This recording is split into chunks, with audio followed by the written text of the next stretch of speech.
అందరికీ నమస్తే. స్మితా సబర్వాల్. స్మితా సబర్వాల్ అంటే అందరికీ తెలుసుగా. సోషల్ మీడియాలో యాక్టివ్‌గా ఉంటూ, తనదైనటువంటి శైలిలో ట్వీట్లు చేస్తూ, కలెక్టర్‌గా పనిచేసినటువంటి అనుభవం. 2, 3 జిల్లాలలో కలెక్టర్‌గా పనిచేసిండ్రు. ఆ తర్వాత నీటిపారుదల శాఖకి ఇన్ఛార్జిగా ఉన్నారు. మిషన్ భగీరథ ప్రాజెక్ట్‌కి కూడా తానే ఇన్ఛార్జిగా వ్యవహరించినటువంటి ఒక ఐఏఎస్ కీలకమైనటువంటి ఆఫీసర్. తెలంగాణ రాష్ట్రంలో కీలకమైనటువంటి ఆఫీసర్ మరొక మార్పు గురించి ఇంట్రెస్టింగ్ కామెంట్ చేస్తా ఉన్నారు. ప్రపంచంలో మీరేదైనా మార్పు కోరుకోవాలి అని అనుకుంటే ఆ మార్పు మీరే అవ్వచ్చు. ఆ మార్పు మీ ద్వారాగే అవ్వచ్చు అని చెప్పి ఒక ఇన్స్పిరేషన్ ట్వీట్‌ని ఆమె చేస్తా ఉన్నారు. మరి ఎందుకు చేస్తా ఉన్నారంటే అనన్య రెడ్డి మొన్న జరిగినటువంటి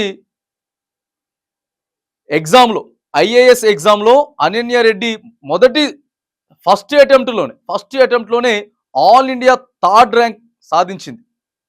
ఆల్ ఇండియా థర్డ్ ర్యాంక్ సాధించినటువంటి అనన్య రెడ్డిని ఆమె కలిసి దిగినటువంటి ఫోటోని షేర్ చేస్తూ, ఇగో ఇలాంటి మార్పు తీసుకురావాలి. దేశంలోనే అనన్య రెడ్డి ఒక మార్పుగా మారింది. అందుకే మీరే మార్పు.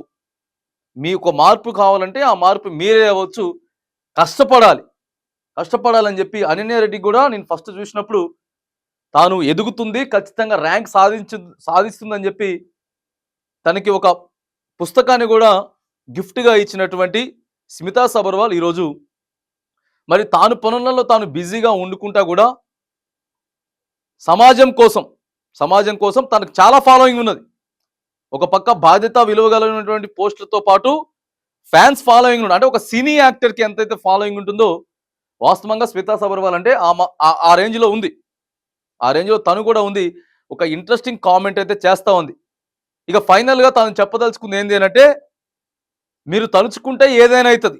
మీరు ఏదైతే కావాలనుకుంటున్నారో ఇగో దాని మీదనే దృష్టి పెట్టి మీరు ప్రయత్నం చేస్తే ఖచ్చితంగా మీరే అది అవుతారు. కాబట్టి ఖచ్చితంగా ఎవరు వృత్తి వాళ్ళు, ఎవరు చేయాల్సింది వాళ్ళు సక్రమంగా నిర్వర్తిస్తే మాత్రం ఇగో అనన్య రెడ్డి లాగా మొదటి అవకాశంలోనే అద్భుతమైనటువంటి ర్యాంక్ సాధించినటువంటి అనన్య రెడ్డిని సంబంధించి ట్వీట్ చేస్తూ ఈరోజు మార్పు గురించి స్మితా సబర్వాల్ గారు మాట్లాడుతున్నట్టు మనకి కనబడతా ఉన్నది.